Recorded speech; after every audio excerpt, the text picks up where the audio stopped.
अजे इनकी उम्र होएगी कोई 300 350 साल। तो जिहड़ियां मड़ियां ने ये दसदे पता नहीं 500 साल पुरानियां ने, कोई हिंदुआं दे सिखां दे दौर दियां ने। ये सारा पिंड हिंदुआं दा सी, जेल खाना बनया सी, उन्होंने बनाया सी जिथे कोई उन्हां दे मर जांदे सी, उन्हां नूं साड़दे सन। वो गांदे ने वो बच्चियां नूं जिहड़ा ना कोई फिंसियां होण किसे नूं वो ढवांदे ने। बड़े लोग बड़ी दूर दूर तक लोग आ रहे ने इत्थे। या हिंदू आए सी तो उन्हां इत्थों देगा ਅਸੀਂ नहीं कोई वेखे दा नाम मोलापुर है। अच्छा ਇਹਦੇ ਨਾਲ ਉਹ ਵੀ ਇਹਨਾਂ ਦਾ ਹੀ ਪਿੰਡ ਸੀ, ਉਹ ਜੰਡ ਵਾਲਾ ਹੈ। ਇਹਦੇ ਨਾਲ ਪਿੰਡ ਉਹ ਅਟਾਰੀ ਕਰਮ ਸਿੰਘ, ਨਾਲ ਪਿੰਡ ਹੈਗਾ ਇਹ ਬੁਰਜ ਰਣ ਸਿੰਘ। ਠੀਕ ਹੈ।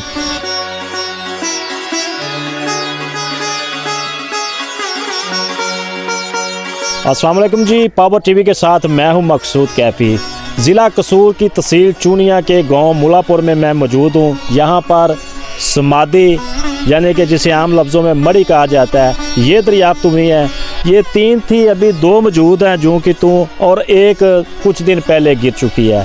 ये तकसीम हिंद से कबल जब हिंदुस्तान के जो सिख और हिंदू बरादरी थी जो यहाँ पे मकीम थे, ये तब की हैं।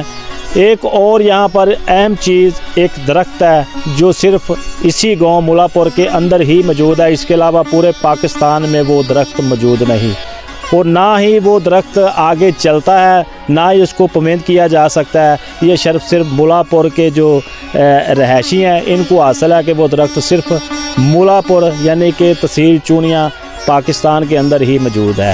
तो मज़ीद जो सिख हमें देख रहे हैं, जो हिंदू अपने इन बाक़ियात को देख रहे हैं, उनके लिए हम यहाँ के लोगों से बात करेंगे ताकि वो इसके मतलब हमें मज़ीद आगाह कर सके और हमारे नादरीन को भी पता चल सके।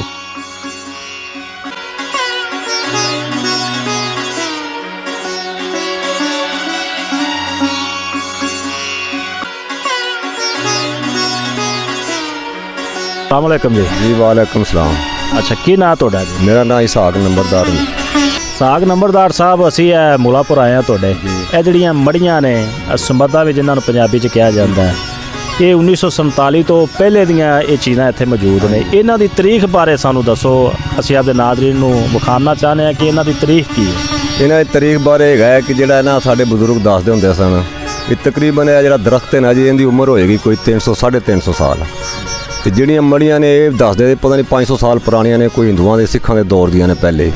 ਤੇ ਇਹ ਸਾਰਾ ਪਿੰਡ ਹੀ ਹਿੰਦੂਆਂ ਦਾ ਸੀ, ਇੱਕ ਹੀ ਮਾਲਕ ਸੀ ਇਹਦਾ। ਉਹਨਾਂ ਨੇ ਇੱਥੇ ਉਹਨਾਂ ਦੀ ਪਿੱਛੇ ਆਪਣੀ ਜ਼ਮੀਨ ਹੈ, ਇੱਥੇ ਉਹਨਾਂ ਦੀ ਕੋਈ ਜੇਲ੍ਹ ਖਾਨਾ ਬਣਿਆ ਸੀ। ਇੱਧਰ ਇੱਕ ਉਹਨਾਂ ਨੇ ਬਣਾਇਆ ਸੀ ਜਿੱਥੇ ਉਹ ਕੋਈ ਉਹਨਾਂ ਦੇ ਮਰ ਜਾਂਦੇ ਸੀ, ਉਹਨਾਂ ਨੂੰ ਸਾੜਦੇ ਸਨ। ਉਹ ਇੱਧਰ ਵੀ ਇੱਕ ਇੱਥੇ ਖੂਹ ਹੁੰਦਾ ਸੀ ਬੜਾ ਪੁਰਾਣਾ, ਉਹ ਖੂਹ 'ਤੇ ਅਜੇ ਵੀ ਇੱਥੇ ਪਾਣੀ ਹੈਗਾ, ਉਹ ਛੋਟਾ ਬਣਾਇਆ। ਲੋਕ ਆਉਂਦੇ ਨੇ, ਉਹ ਬੱਚੀਆਂ ਨੂੰ ਜਿਹੜਾ ਨਾ ਕੋਈ ਫਿੰਸੀਆਂ ਹੋਣ ਕਿਸੇ ਨੂੰ ਉਹ ਢਵਾਉਂਦੇ ਨੇ। ਉਹ ਬੜੇ ਲੋਕ ਬੜੀ ਦੂਰ ਦੂਰ ਤੱਕ ਲੋਕ ਆ ਰਹੇ ਨੇ ਇੱਥੇ। ਨਹੀਂ, ਉਹ ਗੰਗਾ ਟੈਪ ਜਿਹੜਾ ਉਹ ਅੱਜ ਕੱਲ੍ਹ ਤੇ ਉਹ ਛੱਪੜ ਜਿਹਾ ਲੱਗਦਾ ਪਿਆ, ਇਹ ਪਹਿਲੇ ਉਹ ਗੰਗਾ ਟੈਪ ਇਹਨਾਂ ਦੀ ਕੋਈ ਨਹੀਂ, ਉਹ ਇੱਥੇ ਸਾਡੀ ਮਸਜਿਦ ਦੇ ਗੰਗਾ ਟੈਪ ਇਹਨਾਂ ਦਾ ਥੋੜ੍ਹਾ ਜਿਹਾ ਪਿੱਛੇ ਹੈ, ਇਹਨਾਂ ਸਮਾਧਾਂ ਦੇ ਨਾਲ ਹੀ, ਮੜੀਆਂ ਦੇ ਨਾਲ ਹੀ। ਪਰ ਨਾ ਕੋਈ 4-5 ਕਨਾਲ ਦੇ ਉਹਨਾਂ ਨਾਲ ਬੜਾ ਖੂਬਸੂਰਤ ਇੱਕ ਤਲਾਬ ਬਣਿਆ ਸੀ, ਉਹਦੇ 'ਚ ਉਹਨਾਂ ਦਾ ਕੋਈ ਨਹਾਉਣ ਨੂਣ ਸੀ। ਅਤੇ ਇੱਥੇ ਉਹਨਾਂ ਨੇ ਆਪਣਾ ਸਿਸਟਮ ਬਣਾਇਆ ਸੀ ਬਹਿਣ ਬੂਣ ਵਾਲਾ, ਕੋਈ ਕਮਰੇ ਬੜੇ ਬਣੇ ਸੀ ਇੱਥੇ ਉਹਨਾਂ ਛੋਟੀ ਇੱਟ ਨਾਲ। ਅਤੇ ਉਹ ਪੁਰਾਣਾ ਹੀ ਮਸਲਾ ਹੈ। ਇਹ ਮੜੀਆਂ 3 ਸੀ, 2 ਕਿਉਂ ਰਹਿ ਗਈਆਂ? ਇੱਕ ਹੈ ਥੋੜ੍ਹੀ ਦੇਰ ਪਹਿਲੇ ਨਾ ਕੋਈ ਹਫ਼ਤਾ 1.5 ਹਫ਼ਤਾ ਹੈ ਤਕਰੀਬਨ ਆਪ ਹੀ ਡਿੱਗ ਪਈ ਸੀ ਉਹ। ਅਸੀਂ ਤਾਂ ਇਹਨਾਂ ਨੂੰ ਇੱਥੇ ਪਿੰਡ ਵਾਲੇ ਕਿਸੇ ਨੇ ਨਹੀਂ ਵੇਖਿਆ ਉਹ ਆਪ ਹੀ ਜਾ ਪਈਆਂ ਨੇ। ਇੱਕ 2 ਖੜੀਆਂ ਨੇ। ਇਹ 1947 ਤੋਂ ਪਹਿਲੇ ਦੀ ਗੱਲ ਹੈ। ਇਹ ਤੁਹਾਨੂੰ ਤੁਹਾਡੇ ਵੱਡਿਆਂ ਦੱਸਿਆ, ਇਹ ਤੁਸੀਂ ਇੰਜ ਦੇ ਇੰਜ ਹੀ ਵੇਖ ਰਹੇ। ਇਹ ਜਿਹੜਾ ਦਰਖਤ ਹੈ, ਇਹਦੀ ਤਾਰੀਖ ਇਹ ਹੈ ਕਿ ਪਾਕਿਸਤਾਨ 'ਚ ਹੋਰ ਹੈ ਹੀ ਨਹੀਂ। ਇੱਥੇ ਬੜੇ ਲੋਕ, ਬੜੇ ਮੀਡੀਆ, ਬੜੀ ਦੁਨੀਆ ਇੱਥੇ ਆਈ ਹੈ, ਉਹਨਾਂ ਨੇ ਵੇਖਿਆ ਇੱਥੇ। ਉਹ ਹਰ ਬੰਦਾ ਹੀ ਦੱਸਦਾ ਇਹਦੇ ਨਾਲ ਦਾ ਕੋਈ ਦਰਖਤ ਨਹੀਂ। ਇਹਦੇ ਕੋਈ 300 ਸਾਲ ਤੋਂ ਵੀ ਉੱਤੇ ਹੀ ਉਮਰ ਦੱਸਦੇ ਨੇ ਜਿਹੜੇ ਇੱਥੋਂ ਦੇ ਰਹਿਣ ਵਾਲੇ ਸਨ। ਪਹਿਲੇ ਇੱਕ ਸਾਡਾ ਚੌਕੀਦਾਰ, ਉਹਦੀ ਤਕਰੀਬਨ ਉਮਰ ਹੋਏਗੀ, ਬਦਰਦੀਨ ਚੌਕੀਦਾਰ, ਉਹਦੀ ਉਮਰ ਹੋਏਗੀ 100 ਸਾਲ। ਉਹਦੇ ਵਾਲਦ ਵੀ ਇੰਝ ਦੇਖਦਾ ਰਿਹਾ, ਉਹ ਦੱਸਦਾ ਸੀ ਮੇਰਾ ਦਾਦਾ ਵੀ ਇਹਨੂੰ ਇੰਝ ਤੇ, ਉਹ ਵੀ ਕੋਈ 100 ਸਾਲ ਦੇ ਹੋ ਕੇ ਮਰੇ ਨੇ। ਅਤੇ ਅੰਦਾਜ਼ਾ ਲਾ ਰਿਹਾ ਕੋਈ 300 350 ਸਾਲ ਉਮਰ ਇਹਦੀ ਹੋਏਗੀ ਇਹ ਦਰਖਤ। ਹਾਂਜੀ। ਤੇ ਆ ਜੇਲ੍ਹ ਦੇ ਮਤਲਬ ਜਿਹੜਾ ਤੁਸੀਂ ਦੱਸ ਰਹੇ ਪਿੱਛੇ ਜੇਲ੍ਹ ਸੀ, ਇਹ ਜੇਲ੍ਹ ਖਾਨਾ ਉਹ ਸਾਡੇ ਬਜ਼ੁਰਗਾਂ ਨੇ ਪਹਿਲੇ ਵੇਖਿਆ। ਸਾਡੀ ਸੂਰਤ 'ਚ ਤੇ ਡਿੱਗ ਡੁੱਗ ਪਿਆ ਸਨ ਕੰਮ, ਲੇਕਿਨ ਉਹ ਦੱਸਦੇ ਟਿੱਬੇ ਟੁੱਬੇ ਅਸੀਂ ਢਾਲੇ ਨੇ। ਉਹ ਛੋਟੀਆਂ ਇੱਟਾਂ ਦੇ ਕਮਰੇ ਬਣੇ ਸੀ, ਉਹਨਾਂ ਦੀਆਂ ਜੇਲ੍ਹਾਂ ਸੀ ਇੱਥੇ, ਅਤੇ ਉਹ ਅਸੀਂ ਢਾਲੇ ਨੇ। ਬਾਅਦ ਵਿੱਚ ਨਾ ਪੱਧਰ ਪੁੱਧਰ ਕੀਤੇ ਨੇ ਟਰੈਕਟਰ ਟਰੂਕਟਰਾਂ ਨਾਲ, ਬਲਦਾਂ ਨਾਲ। ਹਾਂਜੀ ਬਸ ਪੁਰਾਣੇ ਸਿਸਟਮ। ਤੇ ਤੁਹਾਨੂੰ ਇਹ ਜਗ੍ਹਾ ਫਿਰ ਲਾਟ ਹੋਇਆ ਸੀ ਪਿੰਡ? ਸਾਨੂੰ ਇਹ ਪਿੰਡ ਅਲਾਟ ਹੋਇਆ ਸੀ। ਇੱਥੇ ਸਾਡੀ ਜ਼ਮੀਨ, ਸਾਡਾ ਰਕਬਾ ਇੰਡੀਆ ਤੋਂ ਪਿੱਛੋਂ ਆਇਆ, ਇੱਥੇ ਸਾਨੂੰ ਅਲਾਟ ਹੋਇਆ ਸੀ ਸਾਡੇ ਬਜ਼ੁਰਗਾਂ ਨੂੰ। ਠੀਕ ਹੈ। ਇਹਦੀ ਫਿਰ ਤੁਸੀਂ ਆਪ ਹਿਫਾਜ਼ਤ ਕਰਦੇ ਪਏ? ਹਿਫਾਜ਼ਤ ਕਰਨੇ ਆ ਇਹਦੇ ਜੇ ਅਸੀਂ ਕੁਰਬਾਨੀ ਕਰਨੇ ਆ 2 ਜਾਂ 3 ਕੁਰਬਾਨੀਆਂ ਜਿਹੜੀਆਂ ਵੀ ਕਰਨੀਆਂ, ਅਸੀਂ ਸਾਰਾ ਖੂਨ ਇਹਦੇ ਵਿੱਚ ਪਾਈਦਾ। ਇਹਦੇ ਵਿੱਚ ਇਹਦੇ ਮੁੱਢ 'ਚ ਕੁਰਬਾਨੀ ਕਰੀ ਦੀ ਹੈ। ਅਤੇ ਬਾਕੀ ਇਹਦੀ ਭਰਤੀ ਵੀ ਅਸੀਂ ਬੜੀ ਕੀਤੀ ਹੋਈ ਹੈ, ਕਾਫੀ ਥੱਲੇ ਵੀ ਹੈ, ਔਰ ਇਹਦੀ ਨਾ ਪੂਰੀ ਦੇਖਭਾਲ ਕਰੀ ਦੀ ਹੈ। ਵੀ ਦਰਖਤ ਦਇਆ ਨਾ ਹੋਵੇ।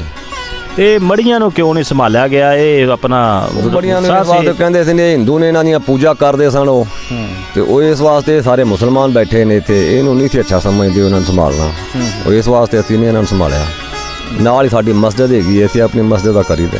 ਤੇ ਇੰਡੀਆ 'ਚੋਂ ਕੋਈ ਸਿੱਖ ਜਾਂ ਹਿੰਦੂ ਆਉਂਦੇ ਨੇ ਇੱਥੇ ਇਹਨਾਂ ਨੂੰ ਵੇਖਣ ਆਉਂਦੇ? ਪਹਿਲੀਆਂ 'ਚ ਆਏ ਸਨ, ਅੱਜ ਤੋਂ ਕੋਈ 15-20 ਸਾਲ ਪਹਿਲੇ ਹੋਣ, ਉਸ ਤੋਂ ਬਾਅਦ ਕਦੀ ਨਹੀਂ ਆਏ। ਹਾਂਜੀ। ਅੱਛਾ, ਆਮ ਲਫ਼ਜ਼ਾਂ ਦੇ ਵਿੱਚ ਇਹ ਹੁੰਦਾ ਕਿ ਜਿੱਥੇ ਮੜੀਆਂ ਜਾਂ ਸਮਾਧੀਆਂ ਜਾਂ ਹਿੰਦੂਆਂ ਦੀਆਂ ਸਿੱਖਾਂ ਦੀਆਂ ਜਿਹੜੀਆਂ ਇੱਧਰ ਵਿਰਾਸਤਾਂ ਨੇ, ਜਿਹੜੀਆਂ ਜਾਇਦਾਦਾਂ ਪਈਆਂ ਨੇ, ਲੋਕ ਇਹਨਾਂ ਦੇ ਥੱਲੋਂ ਖਜ਼ਾਨੇ ਦੇ ਚੱਕਰਾਂ 'ਚ ਵੀ ਇਹਨਾਂ ਨੂੰ ਪੱਟ ਪੁੱਟ ਦਿੰਦੇ ਨੇ ਵੀ ਸ਼ਾਇਦ ਥੱਲੇ ਕੋਈ ਖਜ਼ਾਨਾ ਨਿਕਲ ਆਵੇ। ਇਹ ਵੀ ਇੰਜ ਕੋ ਇੱਥੇ ਕੋਈ ਇੱਕਰਾ ਬੜੀ ਦੇਰ ਹੋ ਗਈ, ਅਸੀਂ ਉਦੋਂ ਪੜ੍ਹਦੇ ਸਾਂ ਤੇ ਉਦੋਂ ਇੱਕ ਸ਼ੋਰ ਮੱਚਿਆ ਸੀ ਵੀ ਇਹ ਜਿਹੜਾ ਹੈਗਾ ਨਾ ਉਰਲੀ ਸਮਾਧ ਛੋਟੀ, ਇਹ ਪੱਟੀ ਸੀ ਥੱਲੋਂ, ਮਿੱਟੀ ਪੱਟੀ ਪਈ ਸੀ ਵਿੱਚ, ਸੁਬਾਹ ਰੌਲਾ ਪਿਆ, ਉੱਥੇ ਗਏ ਨੇ। ਇਹ ਸਾਰੀ ਨਾ 26-27 ਕਨਾਲ ਜਗ੍ਹਾ ਹੈਗੀ, ਇਹ ਸਾਰੀ ਸਰਕਾਰੀ ਜਗ੍ਹਾ ਹੈ। ਸਾਡਾ ਉਧਰ ਨਹਾਉਣ ਜਾਣ ਵੀ ਕੋਈ ਨਹੀਂ ਸੀ ਜ਼ਿਆਦਾ ਵੈਸੇ, ਲੇਕਿਨ ਸੁਣਿਆ ਸੀ ਕਿ ਉਹ ਇਹਦੇ 'ਚ ਕੋਈ ਨਾ ਮਿੱਟੀ ਮੁੱਟੀ ਸੀ। ਸਵੇਰੇ ਗਏ ਸਾਨੂੰ ਤਾਂ ਮਿੱਟੀ ਪਟੀਚੀ ਨਜ਼ਰ ਆਈ, ਉਹ ਵੈਸੇ ਕੋਈ ਚੀਜ਼ ਨਹੀਂ ਸੀ ਨਜ਼ਰ ਆਈ। ਜ਼ਿਆਦਾਤਰ ਤੇ ਇਸ ਵਜ੍ਹਾ ਤੋਂ ਹੀ ਖਰਾਬ ਹੋ ਜਾਂਦੇ, ਯਾਨੀ ਕਿ ਜਿਹੜੇ ਲਾਲਚੀ ਲੋਕ ਨੇ ਖਜ਼ਾਨੇ ਲੱਭਣ ਲੱਗ ਪੈਂਦੇ ਨੇ ਥੱਲੋਂ। ਇਹ ਅੱਲਾ ਨੂੰ ਪਤਾ, ਹੁਣ ਉਹ ਪਾਰਟੀ ਪਿੱਛੋਂ ਕੋਈ ਆਈ ਸੀ ਜਾਂ ਇੱਥੋਂ ਕਿਸੇ ਨੇ ਇਹ ਕੰਮ ਕੀਤਾ ਸੀ। ਉਹ ਅਸੀਂ ਤਾਂ ਸਵੇਰ ਜਾ ਕੇ ਵੇਖਿਆ ਸੀ ਨਾ, ਉਹ ਥੱਲੋਂ ਅੰਦਰੋਂ ਵੀ ਉਹ ਪੱਟੀ ਪਈ ਸੀ ਸਾਰੀ। ਤੇ ਉਹ ਇੱਕ ਅਫਵਾਹ ਚੱਲ ਰਹੀ ਸੀ ਕਿ ਪਿਛਲੇ ਦਿਨਾਂ 'ਚੋਂ ਨਾ ਇੰਡੀਆ 'ਚੋਂ ਸਿੱਖ ਜਾਂ ਹਿੰਦੂ ਆਏ ਸੀ ਤੇ ਉਹਨਾਂ ਇੱਥੋਂ ਅਸੀਂ ਨਹੀਂ ਕੋਈ ਵੇਖੇ। ਤੂੰ ਰਾਤ ਬਰਾਤ ਕਿਤੇ ਅੱਗੇ ਪਿੱਛੇ ਆ ਗਏ ਹੁਣ, ਅਸੀਂ ਨਹੀਂ ਕਿਸੇ ਨੇ, ਨਾ ਕਿਸੇ ਬੰਦੇ ਨੇ ਸਾਨੂੰ ਦੱਸਿਆ ਵੀ ਅਸੀਂ, ਅੱਜ ਤੱਕ ਕਿਸੇ ਨੇ ਨਹੀਂ ਆਖਿਆ ਵੀ ਅਸੀਂ ਉਹਨਾਂ ਨੂੰ ਵੇਖਿਆ ਸੀ ਕੋਈ। ਉਹ ਪਤਾ ਨਹੀਂ ਇੱਥੋਂ ਕਿਸੇ ਪਿੰਡ ਦੇ ਬੰਦਿਆਂ ਨੇ ਕੋਈ ਕੰਮ ਕੀਤਾ ਹੈ ਜਾਂ ਕੋਈ ਬਾਹਰੋਂ ਅਸੀਂ ਮਿੱਟੀ ਪੱਟੀ ਦੇਖੀ ਨਜ਼ਰ ਆਈ ਬਸ। ਬਾਕੀ ਇੱਥੇ ਕੁਝ ਵੀ ਨਹੀਂ ਸੀ, ਉਹ ਇੱਥੇ ਕੋਈ ਚੀਜ਼ ਨਹੀਂ ਨਿਕਲੀ। ਵੈਸੇ ਉਹਨਾਂ ਨੇ ਆਪਣਾ ਕੋਈ ਸ਼ੱਕ ਕੱਢਿਆ ਹੋਣਾ ਕਿਸੇ ਨੇ।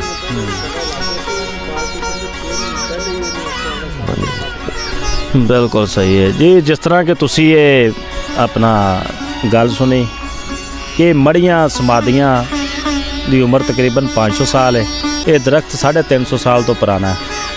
ਤੇ ਮਜ਼ੀਦ ਯਾਨੀ ਕਿ ਜਿਹੜਾ ਇਹਨਾਂ ਦੇ ਵੱਡਿਆਂ ਦੇ ਮੁਤਾਬਕ ਇਹ ਚੀਜ਼ਾਂ ਨੇ। ਬਾਕੀ ਇਹ 1947 ਤੋਂ ਪਹਿਲੇ ਤਕਸੀਮੇ ਹਿੰਦ ਜਦੋਂ ਯਾਨੀ ਕਿ ਹੋਈ, ਉਹਦੇ ਨਾਲ ਹੀ ਇਹ ਚੀਜ਼ਾਂ ਤੁਰੀਆਂ ਆ ਰਹੀਆਂ ਨੇ। ਇਹ ਇਹਦੇ ਮਤਲਬ ਕਿ ਇਹਨਾਂ ਕੋਈ ਖਾਸ ਨਹੀਂ ਜਾਣਦੇ, ਲੇਕਿਨ ਜੋ ਜਾਣਦੇ ਸੀ ਉਹਨਾਂ ਇਹ ਦੱਸ ਦਿੱਤਾ। ਸਾਡੇ ਜਿਹੜੇ ਬਜ਼ੁਰਗ ਸਾਨੂੰ ਦੱਸਦੇ ਰਹੇ ਨੇ ਨਾ ਜੀ, ਸਾਡੇ ਬਜ਼ੁਰਗ ਵੀ ਦੱਸਦੇ ਰਹੇ ਨੇ, ਉਹ ਜਦੋਂ ਆਏ ਨੇ ਇੱਥੇ ਉਦੋਂ ਦੇ ਉਹ ਪਰਾਂ ਇੱਕ ਟਾਣ ਹੈਗਾ। ਸਾਡੇ ਜਿਹੜੇ ਬਜ਼ੁਰਗ ਇੱਥੇ ਆਏ ਸੀ ਉਹਨਾਂ ਨੇ ਸ਼ੁਰੂ ਸਟਾਰਟ 'ਚ ਕੰਮਕਾਰ ਇੱਥੇ ਆ ਕੋਈ ਨਹੀਂ ਸੀ, ਸਾਰੀ ਜ਼ਮੀਨਾਂ ਗੈਰ ਆਬਾਦ ਸਨ। ਉਹ ਇੱਥੇ ਵਾਣ ਵੱਟਦੇ ਹੁੰਦੇ ਸਨ। ਉਹਦੇ 'ਚ ਅਜੇ ਨਿਸ਼ਾਨ ਲੱਗੇ ਨੇ, ਉਹ ਅਸੀਂ ਕੈਮਰਾ ਤੁਸੀਂ ਉੱਥੇ ਨੇੜੇ ਕਰੋ ਤੇ ਨਿਸ਼ਾਨ ਤੁਹਾਨੂੰ ਦਿਖਾ ਸਕਦੇ। ਉਹ ਵਾਣ ਵੱਟ ਕੇ ਨਾ ਉਹ ਫਿਰ ਉਹਨੂੰ ਸਾਫ਼ ਕਰਦੇ ਸੀ ਤੇ ਉਹ ਨਿਸ਼ਾਨ ਅਜੇ ਉਸ ਟਾਣ ਨੂੰ ਲੱਗੇ ਨੇ। ਤੇ ਇੱਥੋਂ ਮਤਲਬ 70 ਸਾਲ ਇਸ ਗੱਲ ਨੂੰ ਹੋ ਗਏ ਨੇ। ਤੇ ਉਹ ਜ਼ਾਹਿਰ ਹੈ ਕਿ ਉਹ ਫਿਰ ਪੁਰਾਣਾ ਤੇ ਹੋਏਗਾ ਨਾ, ਉਹ ਟਾਣ ਅਜੇ ਉਵੇਂ ਉੱਥੇ ਨਿਸ਼ਾਨ ਅਜੇ ਉਹ ਲਕੀਰ ਉਵੇਂ ਬਣੀਆਂ ਪਈਆਂ ਲਕੀਰਾਂ। ਤੁਸੀਂ ਆਪਦੀ ਜਾਤੀ ਵਿੱਚ ਕੋਈ ਵੇਖਿਆ ਨਾ ਸਿੱਖ ਇੱਥੇ ਹਿੰਦੂ? ਅਸੀਂ ਨਹੀਂ ਕੋਈ ਵੇਖਿਆ, ਨਾ ਕਦੀ ਸਿੱਖ ਕੋਈ ਇੱਥੇ ਆਇਆ ਨਾ ਕਦੀ ਹਿੰਦੂ ਆਇਆ, ਅਸੀਂ ਨਹੀਂ ਵੇਖਿਆ। ਤੇ ਕੋਈ ਮਹਿਕਮੇ ਵਾਲਾ ਕੋਈ ਬੰਦਾ ਆਇਆ ਹੋਵੇ, ਉਹਨੇ ਆ ਕੇ ਵੇਖਿਆ ਹੋਵੇ ਕਿ ਯਾਰ ਇਹ ਉਰਸਾ ਤੇ ਇਹਨੂੰ ਸੰਭਾਲ ਲਈਏ? ਨਹੀਂ ਕੋਈ ਨਹੀਂ ਇੱਥੇ ਆਇਆ ਕੋਈ ਨਾ। ਅੱਛਾ, ਇੱਕ ਗੱਲ ਬੜੀ ਹੋਰ ਅਹਿਮ ਸਾਨੂੰ ਦੱਸਿਆ ਜੇ, ਇਹ ਪਿੰਡ ਕਿਹੜਾ ਹੈ?